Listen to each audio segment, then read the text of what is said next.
Орон нутгийн малчин иргэд хөдөө аж ахуйн хоршоог сайн мэдхийдэж хадгаламж зээлийн хоршоог төдийлөн сайн ойлголт байхгүй байсан хэдиж хадгаламж зээлийн хоршоог ойлгож үйл ажиллагааг нь дэмжиж хамтран ажиллаж чаддаг болсон давуу тал бий боллоо. Анхан 17 онд элсэж орсон энэ хоршоонд. Тэгээд эхлээд л жоохон найдлага муутай, итгэл муутай байсан. Одоо бол 4 жил үр шимийн хүртлээ авцааг нь авлаа, хадгаламжийн мөнгөтэй болсон. Энэ бол болохоор шоо нэрээдүүд л хөгжих ирээдүйтэй байна гэж ойлгож явдсан юм байна. Ногоон алт малын эрүүл мэндийн төсөлтэй Говьалтай аймагт 14 сумын малчид дундын сан бүрдүүлж нээлттэй хүртээмжтэй малчдын оролцоог нэмэгдүүлж хадгаламж зээлийн хоршоог нээж чадсан юм. Орсон маань бол 215 гисүнтэй 120 сая төгрөгийн активтэй ашиг одоо хойролдох талаар давуу талтай малчид маань ойлгоод хадгаламж суулгуулж ашиг игэлд өөрт нь өөр талаар давуу талыг ойлгосон байна. Одоо хоршооны нийт актив хөрөнгө бол 300 сая хүрсэн. За зээлийн багц маань 216.6 сая болж байна. Нийт хадгаламжийн багц маань 155.3 сая төгрөгтэй. Өөр одоогийн байдлаар нийт малчтаа зээл олгож үйлчилж байна. Тодорхойлбол энэ хугацаанд малчин өргөх 67.5 сая төгрөг, төслөөс 83.5 сая төгрөгийн дэмжлэгийг үзүүлж, бодит үр дүнд хүрч малчид үр шимийг нь хүртэж эхэлснээр нэмэлт орлого 55.2 сая төгрөг төвлөрч нийтдээ 206.2 сая төгрөгийн хөрөнгөлөлийг бий болгож чаджээ. Давуу тал нь гэж бодох юм бол одоо банк санхүү болохоор зээл аваад одоо хүүгэн төрүүлээд тэр мөнгө хайцсан мэдэхгүй. Бид нар өгдөг юм аавал тэгэл маш өндөр хүүтэй аваад тэр хүүн алга болцдог. Энэ оршооны давуу чанар нь бол одоо эрг ашгаа өгдөг. Ашгаа өгөө тэн дээр бид нар мөнгөө нэмээд хадгаламжаа нээсэн байгаа.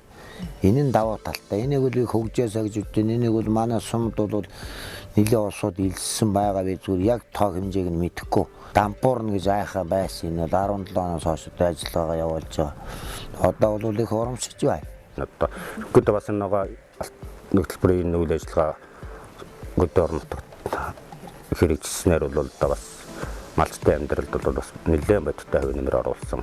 Төслийн зүгээс малчтын хөрөнгөлийн сангийн хөрөнгийг илүү хүртээмжтэй засаглалыг ил тод оролцоотой болгон сайжруулах зорилгоор хадгаламж зээлийн хоршоо байгуулах санал наачлаг гарган малчтад сургалт арга зүйн дэмжлэг, техникийн тусалцаа дэмжлэгийг үзүүлж материалын базыг бэхжүүлэн үр дүнтэй ажиллаж байна.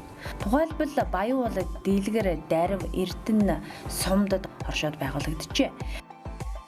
Хадгалан зээлийн хоршоог орон нутагт байгуулснаар бол чухал ач холбогдолтой байгаа. Нийт малчин гишүүд маань хоршооноос зээлээ авч байгаа, мөн хадгаламжаа хадгалуулж байгаа малчтын амьдралд бол бас нэлээд ач тустай зүйл болж байгаа. Хүмүүс маань хоршоонд маш их сэтгэл хангалуун байгаа. Хоршооноос цаг хугацаанд зээлийг бол олгож байгаа. Бид нар одоо цаашд бол ер нь энэ үйл ажиллагаагаа одоо цахим хэлбэрээр явуулах юм зорилготойгоор ажиллаж байгаа.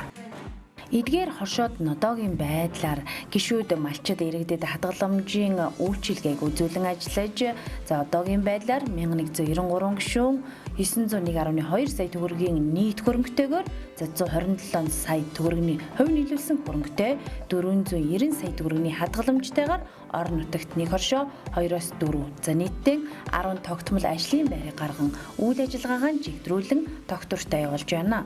Анх бол одоо 20 гишүүнтэй байгуулж байсан бол өнөөдрийн байдлаар 411 гишүүнийг хамруулсан байна. Манай хоршооны бас нэг үйл ажиллагаа цаашдаа өргөжж байгаа. Одоо бол манай хоршоо харин үйл ажиллагаа маань жигдрээд энэ жилээс 3 оронтойтой гүйцэтгэх захирал, нэгтлэн бодогч, зээлийн мэргэжилтэн гэсэн 3 оронтойтойгоор ажиллаж байгаа. Энийг бол би өргөжөөл мөнгөний талыг нь нөгөө жаахан өндөр болоосаа гэж бодож байна. Одоо жишээд нэг 10 сая маягаар ч өгдөг ч юм уу тийм ээ. Зүгээр яг миний бодож байгаа санал бол энэ малчтал одоо энэ оршин дээр бүрэн хамрагдаасаа л гэж одоо би уриалж байна. Энэ дээр бол ер нь бүгдэнд нь хамрагдаасаа л гэж хүсэж байна. За 2021 оны эхний хагас жилийн байдлаар эдгээр хоршоод нь 534 хүнд 613 сая төгрөгийн зээлийн үйлчилгээг үзүүлэн эрсдэлгүй ажиллаж иржээ.